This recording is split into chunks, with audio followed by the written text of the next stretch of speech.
All right, y'all.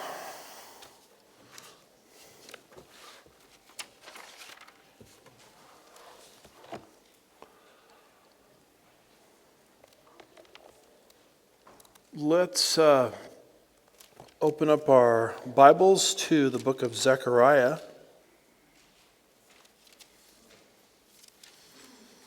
Chapter 1.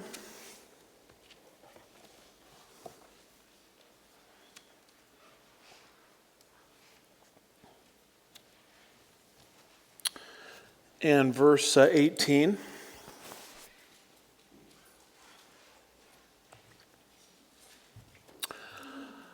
We're continuing our study on the book of Zechariah. And the first part of the book, as you remember, was an introductory call to repentance. Chapter 1, verses 1 through 6. And it's basically there that Zechariah tells his audience to not imitate their fathers who would not listen to the words of the prophets. And they suffered consequences as a result. So as the Lord is giving Zechariah his oracle, he wants it to be heeded. And from there, he moves into the 8 night visions. Those start in chapter 1, verse 7.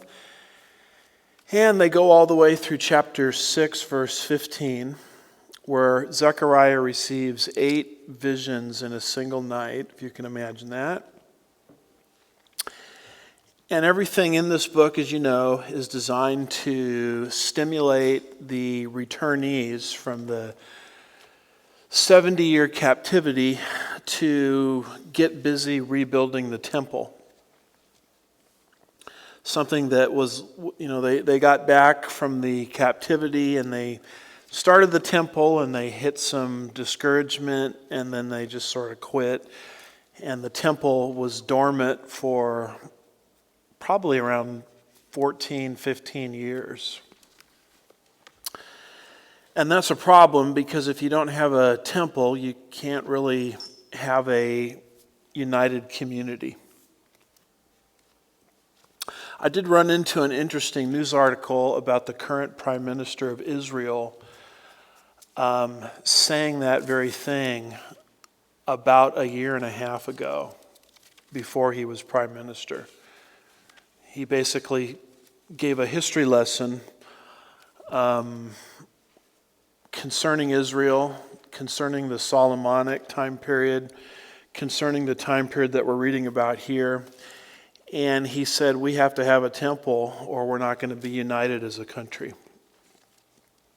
So that's kind of a big deal when the would-be Prime Minister of Israel says something like that, because prophetically we know that there's going to be a third temple that the Antichrist will desecrate.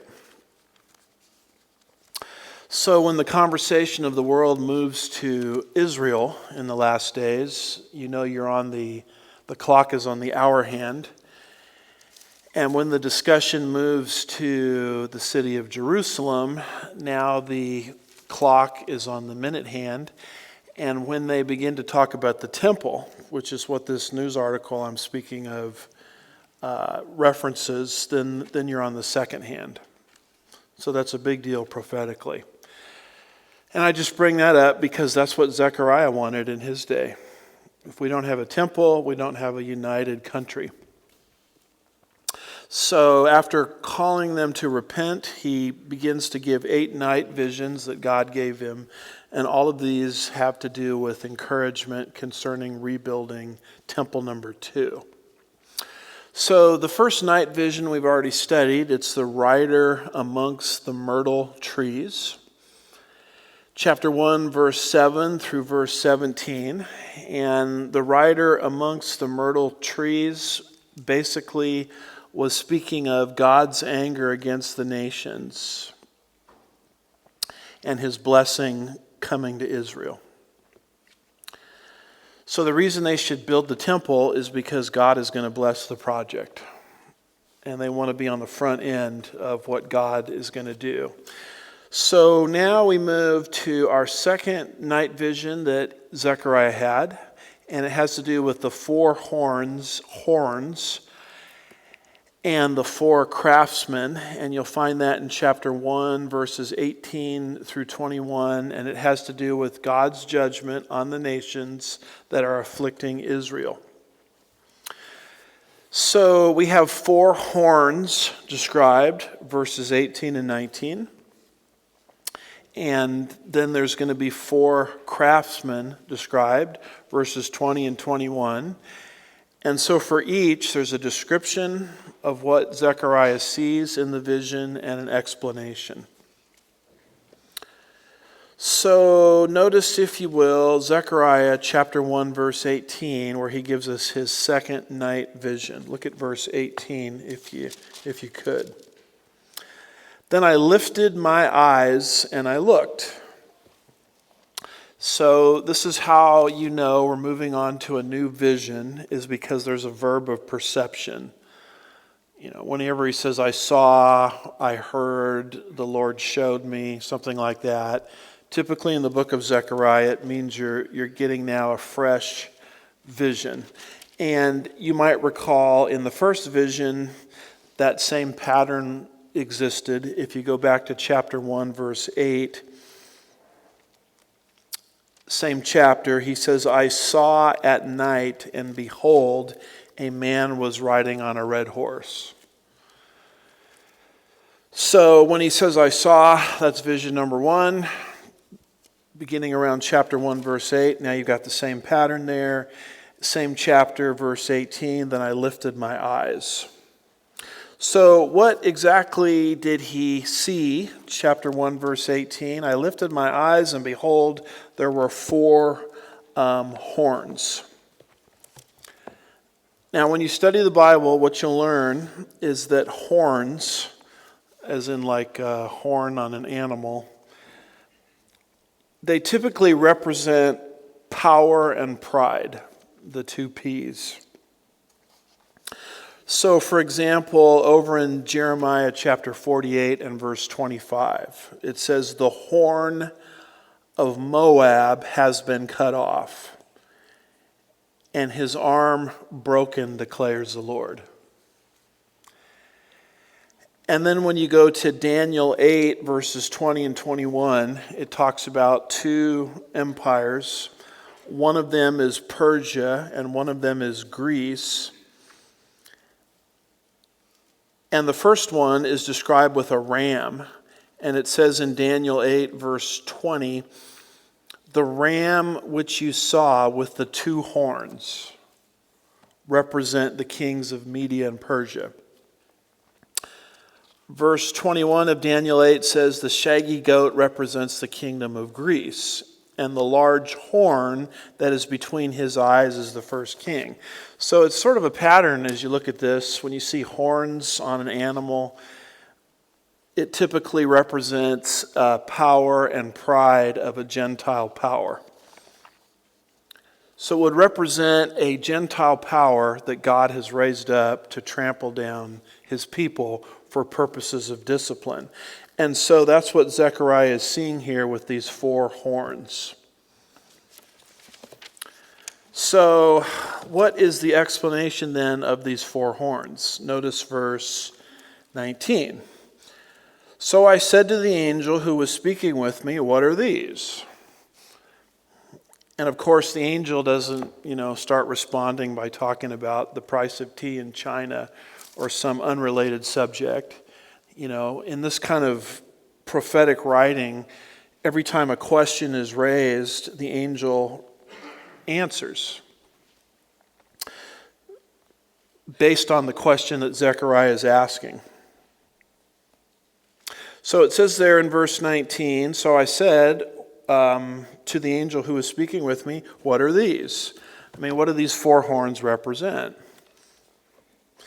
And the angel gives an answer, verse 19. He answered me, these are the horns which have scattered Judah, that's the southern kingdom, Israel, that's the northern kingdom, and Jerusalem, which is the capital city of the southern kingdom. So the four horns represent empires that God had raised up to discipline his people. And this is language that goes back to the Mosaic covenant. After God brought the nation out of Egyptian captivity, he took them to Mount Sinai, and he gave to them, that's the circle at the bottom, he gave to them the Mosaic law, or the Mosaic covenant, which is very different than the Abrahamic covenant. The Abrahamic covenant, Genesis 15, was given 6 centuries earlier. This is something different. It's called the Mosaic covenant, and the Mosaic covenant outlines for Israel the cycles of blessings for obedience and curses for disobedience. And if you want to read about those, you would read the 28th chapter of the book of Deuteronomy. Chapter 28, verses 1 through 14 are the blessings for obedience. They're very tangible and physical. God says, if you obey me, then you will lend and not borrow. You'll go out and fight your wars and you're going to win. Your crops are going to produce a great harvest, and you'll be the head and not the tail. Then you get to Deuteronomy 28, verses 15 through 68, and it's a completely different situation. The opposite will occur. If you disobey me, then you will be the tail and not the head. You will borrow rather than lend. You will go out and fight your wars, and you will lose, and your crops will fail. So this is something that God put the nation of Israel under. And it's almost as if God knew what was going to happen because he only gives 14 verses for blessings for obedience. Deuteronomy 28, verses 1 through 14. And the whole rest of the chapter, verse 15 all the way through the end, I think it's verse 68, are curses for disobedience. So many would call Deuteronomy 28 the spine of the Old Testament. If you want to understand all the things that are happening to Israel as you go through the Old Testament, read Deuteronomy 28 and you'll understand it perfectly. If you want to understand what the prophets are always warning about and speaking about, read Deuteronomy 28 very carefully and you'll understand it exactly. And there's a parallel passage in Leviticus 26, also part of the Mosaic law, given to the prior generation, and it reveals the exact same thing. Blessings for obedience, curses for disobedience. Now, at the height of the curses, when you look at Deuteronomy 28, verses 49 and 50, is that God is going to raise up a nation to evict his people from their own land.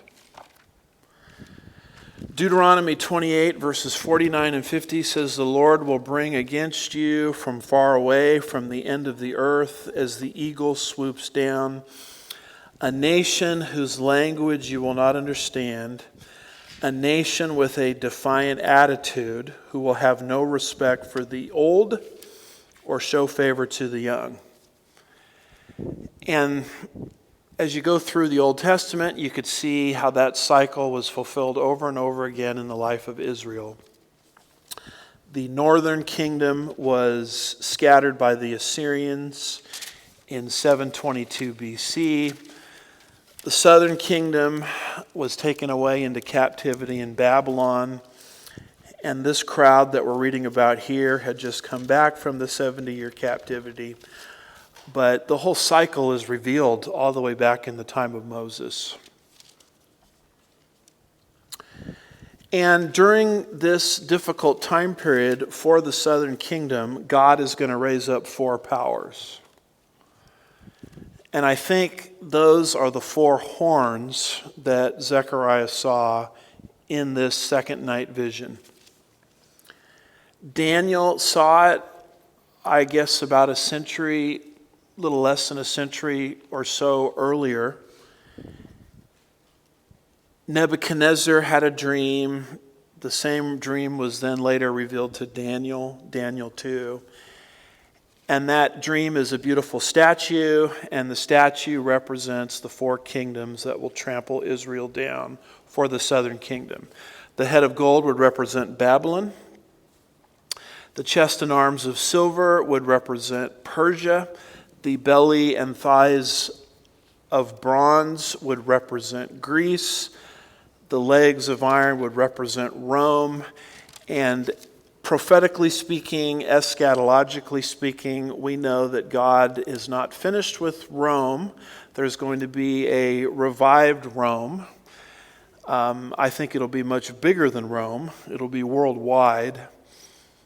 A 10-region confederation.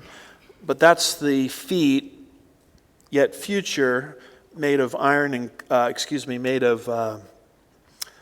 iron and clay of 10 toes. And Daniel 7 reveals the exact same trajectory. It's just Daniel 2, it looks like a beautiful, attractive statue of different metals. Because from Nebuchadnezzar's point of view, he was doing the trampling. So it looked like a great time as far as he was concerned.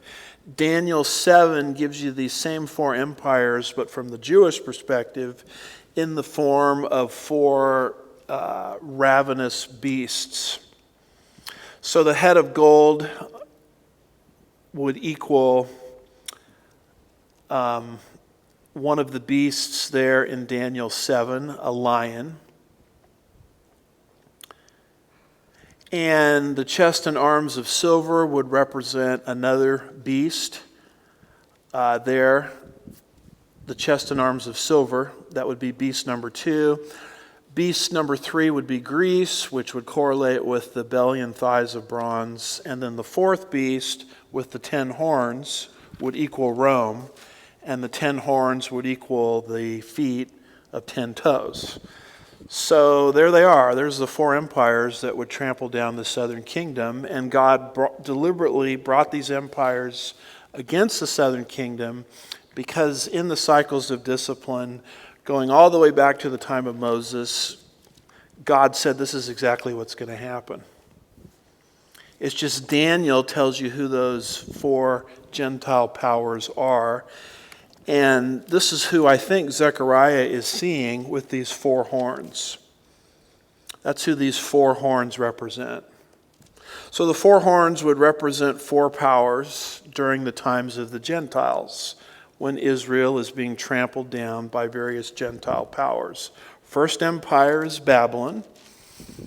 Now, Zechariah's crowd had come out of that empire, out of Babylonian captivity, and now we're into horn number 2, which is the Persian Empire. The Persian Empire would be replaced by the Greeks, or the Grecian Empire, who would trample down Israel, and then Greece would be replaced by Rome. So Babylon trampled down the holy people from about 605 BC to about 539 BC. Babylon was replaced by the Persians that trampled down the southern kingdom from about 539 to about 331 BC. Persia was replaced by the Greeks, who would trample down the southern kingdom from about 331 BC to about 63 BC. And then the Greeks were replaced by the Romans, who would trample down the southern kingdom from about 63 BC to about AD 70, when the nation was finally kicked out of their land about 40 years after the time of Christ. And then you sort of flash forward to the feet. And that's the future empire of the Antichrist, this sort of revived Rome, 10-region, 10-nation confederation. And that empire will trample down the holy people, the nation of Israel, during the events of the tribulation, only to be overthrown by God's kingdom, which is the stone cut without human hands that shatters the feet of the statue in Daniel 2 and grows and grows and grows till it fills the whole earth. So these four horns, Zechariah chapter 1, verses 18 and 19, that's exactly who Zechariah is seeing. The four horns are the disciplinary Gentile powers that God had raised up to fulfill the cycles of discipline that go all the way back to Deuteronomy chapter 28. There's a lot of people, though, that will say, no, that interpretation isn't right. These are not successive empires. These are all four empires that are concurrent or contemporaneous with the prophet Zechariah. And I don't think that latter interpretation is right, because when you go back to chapter 1, verse 11 in the prior night vision, it says, "So they answered the angel of the Lord who was standing among the myrtle trees and said, 'We have patrolled the whole earth, and behold, the earth is peaceful and quiet.'" The world wasn't broken up contemporaneously, concurrently into four political powers at the time of Zechariah. There was one power in place, the Persian Empire, and the Persian Empire had the whole known world subdued. The earth was quiet and peaceful as far as the Gentile empire, that particular Gentile empire is concerned. So these are not four concurrent empires, these are four successive empires. Starting with Babylon, paving the way to Persia, later on in history paving the way to Greece, later on in history paving the way to Rome. So Charles Feinberg, in his commentary entitled God Remembers on the book of Zechariah, says, first, concerning this point I'm making here, it is claimed that the horns are contemporaneous, whereas the position just taken would make them successive. The objection, in other words, these are contemporaneous, concurrent empires, the objection falls down completely when we consider that there were not four powers in open opposition to Judah in the time of Zechariah. Those with whom Judah had to deal at this time period were subordinate to the Persian Empire. So Persia is just one of the four horns. The prior horn is Babylon. The next horn in history is Greece. And the horn after that is Rome, which would include the revived Roman Empire, so to speak, under the Antichrist. So this is what Zechariah is seeing. He's seeing these four horns, these four empires that would successively discipline the southern kingdom. And then he moves on and he talks about the four craftsmen. So who are the four craftsmen? The four craftsmen are the judgers of the judge. In other words, although God is going to raise up these four empires, he's going to raise up another empire to make sure that these judges get their judgment. And that's who the four craftsmen are that are described in chapter 1, verses 20 and 21. So look at what he says there in chapter 1, verse 20.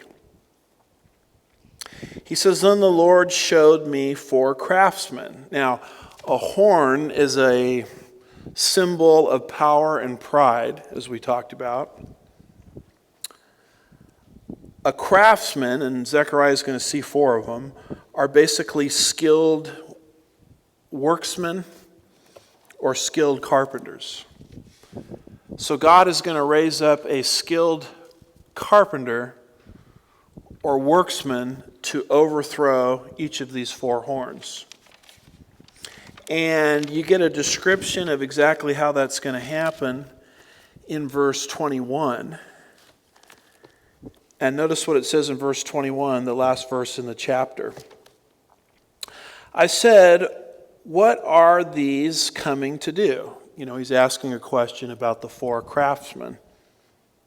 And he said, these are the horns which have scattered Judah so that no man lifts up his head, but the craftsmen have come to terrify them and to throw down the horns of the nations who have lifted up their horns against the land of Judah in order to scatter it. So who are these four craftsmen? They are four judges, if you will, of the four horns. So it's kind of interesting what's happening here. The nation of Israel is being, first of all, trampled down by Babylon. And the problem with all of these empires is they had a tendency to take glee in what they were doing. They enjoyed trampling down God's people. And they went beyond what God wanted them to do in terms of discipline. And God kept a record of that, as we saw last week. In fact, look at chapter 1, verse 15. You might recall, it says, but I am very angry with the nations who are at ease. For while I was only a little angry, they furthered the disaster. So yes, they did what I wanted them to do in terms of being an instrument of discipline, but they went too far. They took glee in their work. They moved from discipline to tormenting my people. So I've kept a record of that, and I now have a plan in place where each of these judges are going to be judged. So the first empire came into place. It was Babylon, and the nation of Israel would cry out to God and said, God, these Babylonians are really tough on us. And God says, you're right. So I've raised up the Persians. And by the way, this chart here I got from the Bible Knowledge, the Old Testament Explorer. My professor Charles Dyer used this chart. Once I saw this chart, the whole thing made sense. You've got the four horns on the left, the four craftsmen on the right. So the first horn came into existence, which was Babylon, and Babylon went beyond what God wanted them to do in terms of discipline, and God's people cried out to God and said, Lord, these Babylonians are really tough on us. And God said, don't worry about that. I'm raising up Persia to overthrow Babylon. So Persia then became the first of the four craftsmen. But then Persia became a horn, a second horn. And Persia began to trample down the holy people. And the nation of Israel would cry out to God, and they would say, God, these Persians are really tough on us. And God says, yeah, I know they're tough on you. Don't worry about it. I've raised up Greece, who is going to overthrow Persia. And then Greece came to power and moved from being a craftsman to a horn, and Greece began to trample down the nation. And the people would cry out to God and said, Lord, the Greeks are really tough on us. They trampled the nation down from 331 BC roughly to about 63 BC. So this is yet future as far as Zechariah's vision is concerned. Lord, the Greeks are really tough on us. And the Lord said, yeah, I know they're tough on you, so don't worry about it. I've raised up Rome to overthrow the Greeks, which they did in 63 BC. And then at that point, Rome moved from being a craftsman to a horn. And Rome began to trample down the nation of Israel. It was under Rome that Christ was crucified. It was under Rome that the temple and the city of Jerusalem were destroyed. And the nation was pushed into the worldwide dispersion. And the people cried out and they said, Lord, the Romans are really tough on us. And the Lord said, yeah, I know they're tough on you. They've gone past what I wanted them to do. So don't worry about it. There's going to be a revived Rome one day under the Antichrist. But that kingdom itself is going to be destroyed by my personal kingdom, which is the stone cut without human hands. So this is, I think, a proper understanding of what's happening here with these horns and these craftsmen. It's almost as if God sovereignly raises them up, but when they go too far, he allows the next empire to come into existence as a craftsman to overthrow the horn. And then the craftsman at that point becomes a horn, and they go too far, so God raises up the next empire, and the next empire, and the next empire, and that's a cycle that goes all the way through to the advent of the Messianic kingdom. So every problem that the nation had, God already had preordained a solution. So you take, for example, how Persia, looking at the top there, overthrew Babylon. That happened in Daniel chapter 5. In 539 BC, that's the first time a craftsman overthrew a horn. And how exactly did it happen? How did the Persians overthrow the Babylonians? Well, Herodotus tells us.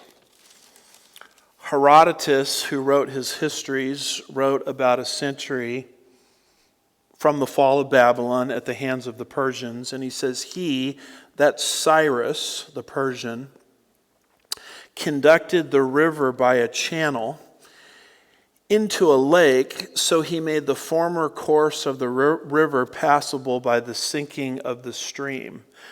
When this had been done, the Persians, who had been posted for this very purpose, entered by the bed of the Euphrates into Babylon, the stream having sunk so far that it reached about the middle of a man's thigh. And those Babylonians who dwelt in the middle did not even know they had been captured. So the Babylonians, with their walls around the city of Babylon, thought they were invincible. And that's why in Daniel 5, Belshazzar, the last reigning king of ancient Babylon, is having a giant party. They're consuming alcoholic beverages. They're getting themselves inebriated. And they're so pompous that they actually go into, or they bring out, the vessels that Nebuchadnezzar had brought to Babylon from the temple, God's temple. And those vessels were intended for a holy purpose. And they began to fill those vessels with alcohol for purposes of drunkenness. They had absolutely no respect for God, God's people, God's belief system. They had no respect for the religion of Judaism. And the moment that happened, you'll remember Daniel chapter 5, there was the handwriting on the wall, which basically communicated a message that this very night, the Babylonian Empire is over. And we have to go into secular history to discover exactly how that happened. I mean, all the Persians did is they diverted the Euphrates River, the water, which allowed the Persians to go under the walls of Babylon. Babylon felt they were invincible. The Persians just went right under the walls. And Herodotus tells us that they captured Babylon that night, Daniel chapter 5, 539 BC, without even a battle. So this is how the first craftsman overthrew the first horn. I ran into this statement by Charles Feinberg describing also how the Persians overthrew the Babylonians.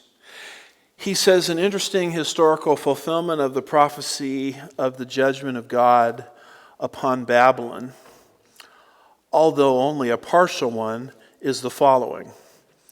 In the 4th year of Darius, the Babylonians, after much plotting, revolted and shut themselves up in their city, ready for a long siege.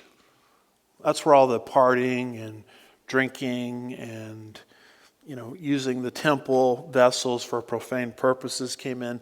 I mean, the Babylonians literally felt that they couldn't be captured because of the walls around the city of Babylon. Feinberg goes on and he says, Zopyrus, Darius' friend and general, that's a Persian, cut off his own ears and nose. Wow. By pretending that he had thus been mutilated by Darius, the Persian, and he gained entrance into the city and the confidence of the besieged ones. So this guy cuts off his ears, plural, and nose, and convinced the Babylonians that he was on their side, because after all, the big bad Persians had mutilated him. Feinberg goes on and says, by his craft, the gates were opened to the Persians. When the city was mastered by thousands of Babylonian nobles were crucified. So the Babylonians felt sorry and let this guy in, and then let the Persians in, and the Persians came in, and the Persians took the Babylonians and crucified them. Many thousands of Babylonians were crucified. So the crucifixion, a form of capital punishment that we know well from the life of Christ, is not something that was new. I mean, this is something that was practiced by the Persians against the Babylonians. So this is how the first craftsman overthrew the first horn. Feinberg says, surely uneasy would be the head that plots evil against Israel, and woeful indeed would be the fate of such. So this cycle of one empire overthrowing another, you can track similar stories right on through to the end. And this is what Zechariah in advance, is seeing. Charles Ryrie, commenting on Zechariah chapter 1, verse 15, I think I've given you this quote before. It says of chapter 1, verse 15, they helped for evil. Though the heathen nations were used of God to punish Israel, they went too far in trying to annihilate her. So when God raised up a Gentile power to discipline his people, and the moment that Gentile power goes too far and moves away from discipline into annihilation, and the moment they begin to take glee in torturing God's people, God raises up a craftsman to overthrow that horn.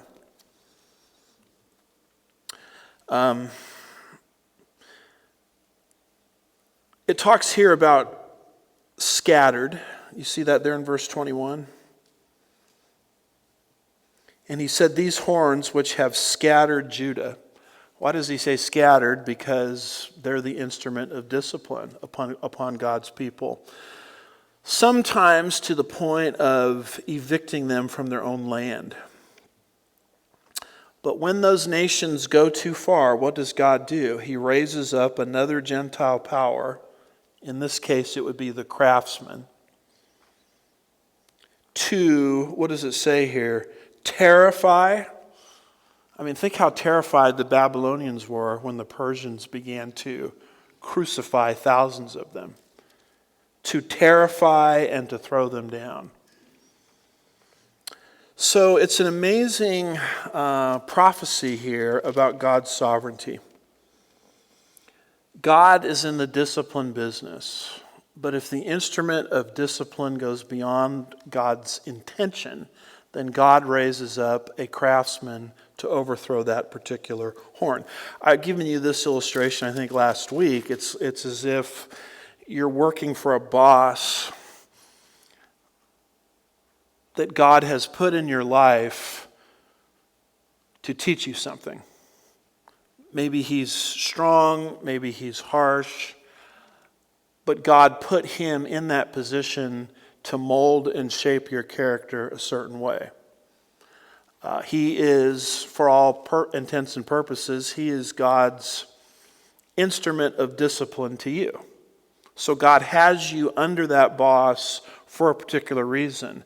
But suddenly that boss goes beyond what God intended and actually tries to destroy you, or tries to annihilate you, tries to humiliate you. So then God raises up a higher boss, or maybe another company, or maybe a buyout situation where that company is bought out and that boss is replaced. And God raises up that subsequent company or that subsequent buyout situation to discipline that boss and to bring judgment on that boss, even though that boss initially was God's instrument of discipline, if that makes any sense. So this is exactly what Zechariah is seeing. And you can see how this would be actually an encouragement to the beleaguered people who had returned from the Babylonian captivity, who were struggling to rebuild the temple. And they were getting all kinds of pushback and all kinds of opposition from Persia. And God says, don't worry about Persia. I've already scheduled the Greeks to overthrow the Persians. And the Greeks would come to power. Lord, the Greeks are really killing us. Well, don't worry about the Greeks. I've already scheduled the Romans to overthrow the Greeks. Lord, these Romans are just killing us.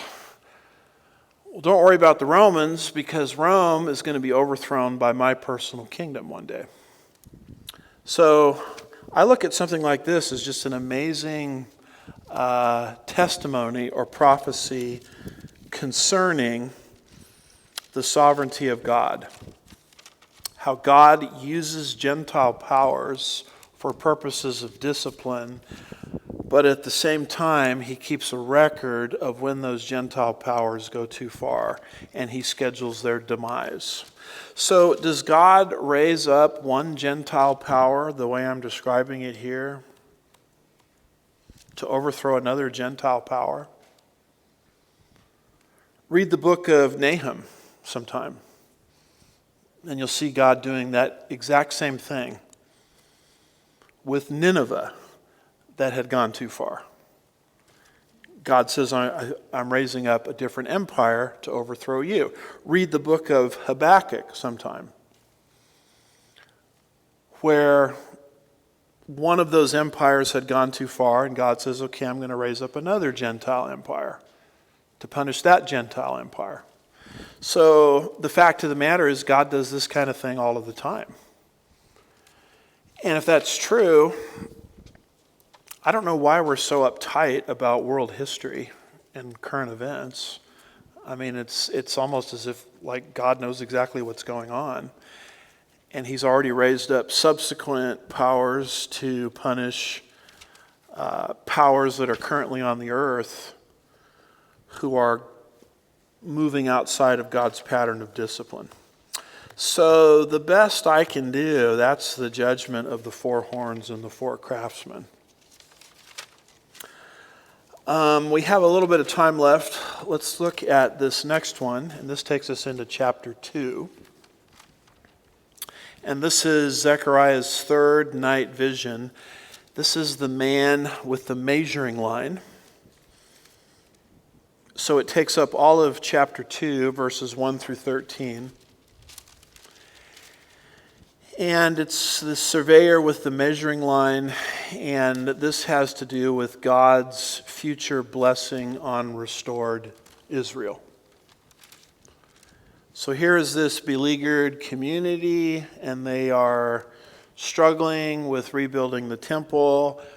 The Persian Empire is pushing back against them. And God, in this particular vision, reminds the returnees that he has big plans in store, not just for Israel, not just for Jerusalem, but also for the temple. So get busy building the temple because God has big plans for it. So that's what's going on here in Zechariah chapter 2. So we can outline this third night vision as follows. There's a vision, verses 1 and 2. There's a prophecy of Jerusalem's restoration, verses 3 through 5. There's a prophecy of the exiles returning to Jerusalem one day from around the world, verses 6 and 7. There's the attitude of God against the nations that mistreat his people. And that's where God says, I believe it's in verse 8, that he who touches you, Israel, touches the apple or the pupil of my eye. And then you go down to verses 10 through 12, where we learn that God is going to inhabit Jerusalem one day. You know, Jerusalem is the only city in world history that will be the personal habitation of God himself. And you see that in verses 10 through 12. And then you get to verse 13, and there's a concluding exhortation. And the exhortation, if I can be a little bit crass about this, is 2 words. Well, let's make it 4 words. Shut up. That's 2 words, right? Shut up and listen. Because when Zechariah sees something like this, the only thing he could do is be quiet. And God says, Zechariah, it's not just you that should be quiet when I reveal this. All flesh should be quiet. Because this is something that's going to be completely spectacular and awesome. So let's go ahead and start here with the vision itself. Notice, if you will, Zechariah chapter 2. And notice, if you will, verses 1 and 2. We have a vision, verse 1, a question, verse 2, and an answer, verse 2. So notice, if you will, Zechariah chapter 2, verse 1. Now look at this. Then I lifted up my eyes. Verb of perception, right? So that tells us that we're on to a new vision. We had that clue back in chapter 1, verse 18. Then I lifted up my eyes. That's where you get the 4 horns and the 4 craftsmen vision. We had the same thing back in chapter 1, verse 8. I saw at night, a verb of perception. So that's the rider amongst the myrtle trees. That was the first vision that we've studied. So you look at verse 1 of chapter 2. It says, Then I lifted up my eyes, and I looked, and behold, there was a man with a measuring line in his hand. So it's just a man with a line that measures things. And Zechariah asks a question. And the question is right there at the beginning of verse 2. So I said, where are you going? What is this about? What are you going to do with this measuring stick or this measuring line? And the answer is given at the end of verse 2. And he said to me, notice the interpreting angel is answering Zechariah's question and doesn't start bloviating about some unrelated subject. He said to me to measure Jerusalem to see how wide it is and how long it is. So where are you going, Zechariah, in this vision asks, with this measuring line? And the answer is to measure Jerusalem. Now, why would he measure Jerusalem? He's measuring Jerusalem, as you'll see in this vision, to see if Jerusalem is big enough to contain God's future blessings.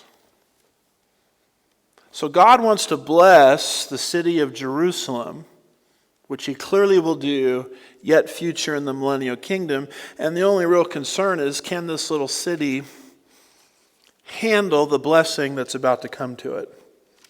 Is there enough room to contain the blessing? That's a wonderful problem to have, isn't it? Malachi chapter 3 and verse 10 talks about giving and faithfulness to God in giving. And Malachi says, test me in this, Malachi 3 verse 10, if I will not open for you the windows of heaven and pour out for you a blessing that you can't even contain, or a blessing that overflows.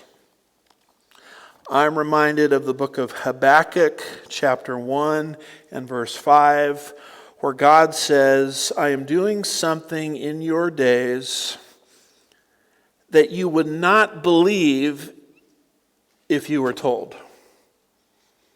God says in the book of Habakkuk, I'm up to something that's so big that if I actually told you what I was going to do, you would immediately lapse into unbelief. And that's the kind of thing that God here wants to do for the city of Jerusalem. Now you got to put yourself in the shoes of these returnees who were struggling against the Persian Empire to rebuild the temple.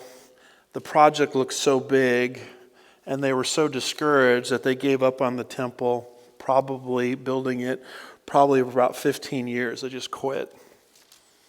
And you can imagine what a vision like this would do for them. That God is not against you, God is for you. God is not trying to wreck your plans. He wants to take your little plans and enlarge them to such an extent that the biggest problem is going to be, is your little city big enough to contain God's blessings? The truth of the matter is God is wonderfully doing a lot of really neat things here at this church, at Sugar Land Bible Church. But the truth of the matter is, the things that God is currently doing at Sugar Land Bible Church are just minuscule in comparison to what He wants to do. God, I believe, in this church and any other church that wants to be faithful to His truth, wants to pour out a blessing that's so big. The biggest problem you're going to have is your facilities aren't big enough to contain my blessings. I mean, you think you have parking problems now. You ain't seen nothing yet. That's the kind of thing that God is speaking here. I mean, you think your problems are the fact that your budget in terms of revenue is way over what it was last year. I mean, do you realize that at this church that in the month of September, we beat last year's budget already? In other words, we had more revenue that came in from inside the church and outside the church at the end of the month of September than we had all of last year. And so, people are running around scratching their heads saying, gosh, what are we going to do with this surplus? We don't even know what to do with it. And God says, you think that's a problem? Wait till the next year or the year after that. So we have to get away from this sort of little church on the corner mentality that Sugar Land Bible Church has sort of been in for a long time. We have to expand our vision so that it's compatible with God Himself and what He wants to do and what He can do. That is exactly what's happening in Zechariah chapter 2. I'm going to measure this city because the city's too small to contain what I want to do. So what does God want to do for the city of Jerusalem? He wants to restore it. And not just restore it, but He wants to make it the cat's meow of the whole world. That's what God wants to do. So you go into verses 3 through 5 where it speaks of the restoration. And you have an angelic conversation, verse 3.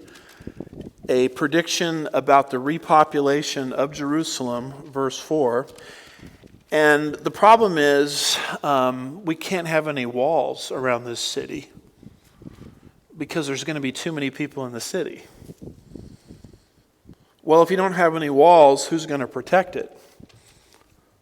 Verse 5 says, I'll protect it, God says. I'll be like a fire, a wall of fire around it. So notice the angels are talking again, which is very common in this kind of style of prophecy. And it says in verse 3, and behold, the angel who was speaking with me was going out, and another angel was coming out to meet him. So the angels are talking.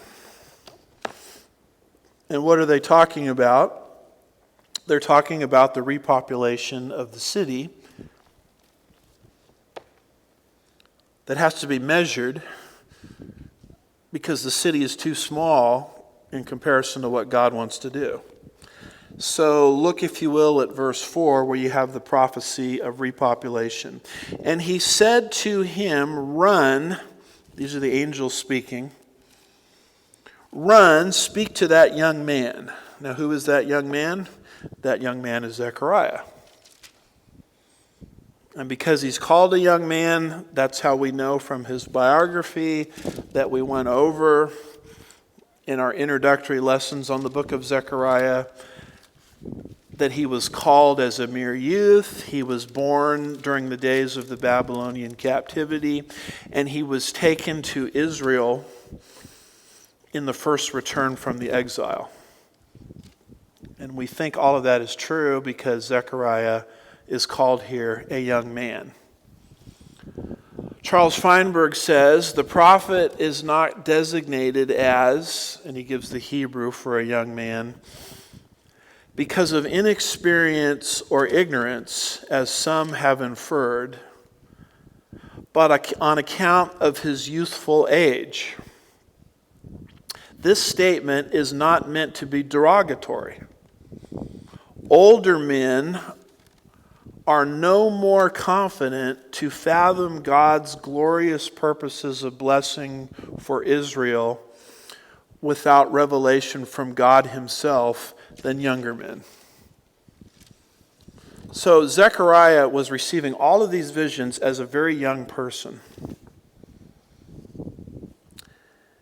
And that's a big deal because a lot of people, and I was told this when I first sensed the call into ministry, you're too young.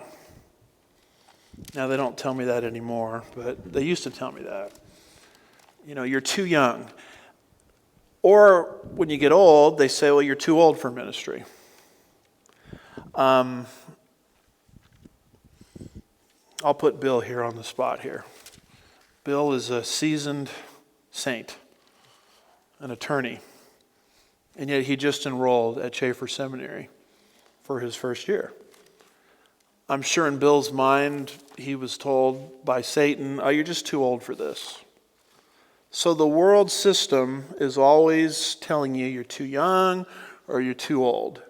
The truth of the matter is, as far as God is concerned, it doesn't matter what your age is. The only issue is, has God called you? John received his greatest revelation from God, the book of Revelation, in his 90s. And when you go through the book of Daniel, you'll see the same pattern with Daniel. Daniel receives his greatest insights from God in his 80s and his 90s. So this idea that you're too old to be used of God is just silly. Similarly is the idea that you're too young to be used of God. Zechariah was a young man, and he received all of this truth in a single night. Remember what Jeremiah said in Jeremiah 1, 6 and 7 when he was called? Thus I said, alas, Lord God, behold, I do not know how to speak because I am a youth. But the Lord said to me, do not say I am a youth, Because everywhere I send you, you shall go, and all that I command you, you shall speak. Do you remember a New Testament fellow that was trying to be the pastor at the church at Ephesus when he was very young? You know who I'm speaking of? Timothy. What does Paul tell Timothy in 1 Timothy 4, verse 12? Let no one look down on your youthfulness. So the issue is not, are you the right age to be qualified to be used of God? The world system promotes that idea. God knows nothing of it. The issue is not, are you qualified, but are you called? God does not call the qualified, but he qualifies the called.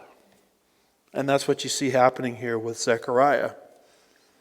Zechariah, I'm going to give you a great big prophecy here as the angels are speaking. And this needs to be communicated to you, Zechariah, even though you're a young man. So let's just finish up verse 4 here, and with it we'll call it a night.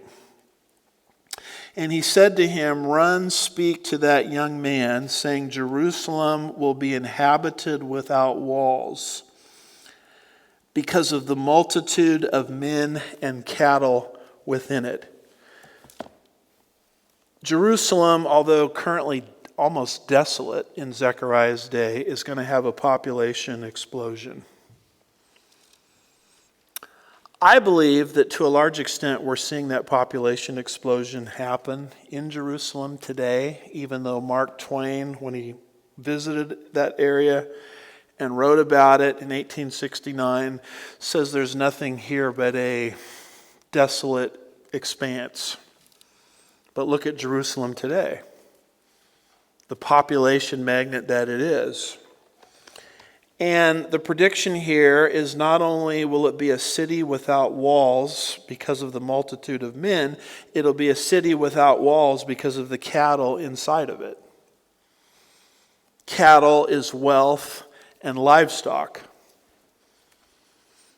This is a prophecy that fits very well with the book of Ezekiel, chapter 38 and verse 12. It's one of the reasons Israel is going to be invaded in the last days, because the surrounding nations are going to be envious or jealous of Israel's wealth, prosperity, and population.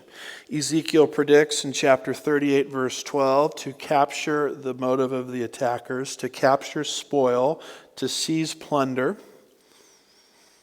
to turn your hand against the waste places which are now inhabited, and against the people who are gathered from the nations who have acquired cattle, that's what Zechariah is predicting here, and goods, and who live at the center of the world. And this is where Reformed theology has no explanation for verses like this. Because they think that this verse should be allegorized, taken non-literally, in other words, and turned into a prophecy about the Church of Jesus Christ. Charles Feinberg reacts against that, and he says this, what baseless, and this is why I like reading these old guys, 1950. I mean, to me that's old. They just sort of spoke their minds. They weren't trying to be polite to everybody, like everyone is trying to do today. Everybody's trying to exercise collegiality and all of this stuff. What does Feinberg say about replacement theology in his book, God Remembers, which is a commentary on the book of Zechariah? What baseless and unfounded hermeneutical alchemy. I love it. You guys are hermeneutical alchemists. You Reformed theologians that are into replacement theology, that think that this is a prophecy about the Church of Jesus Christ by deliteralizing it. What baseless and unfounded hermeneutical alchemy is this, which will take all prophecies of judgment upon Israel at face value to be understood literally, but will transmute into indistinctness any blessing or promise of future glory for the same people. The conditions here described have at no time been true in the past since the time of Zechariah. Close quote. What is Feinberg saying here? He's saying, how could you take this as a prophecy, allegorized, symbolized away, deliteralized about the church of Jesus Christ, when you take every other prophecy concerning Israel's past judgments at the hands of the four horns, right?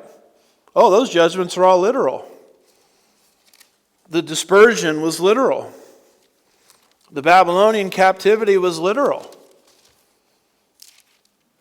So how can you read Zechariah and try to have it both ways? Feinberg says that's hermeneutical alchemy. You're an alchemist. You can't take the prophecies of Israel's discipline literally and then turn around in the exact same book, sometimes in the exact same verse, and take the prophecies of restoration allegorically.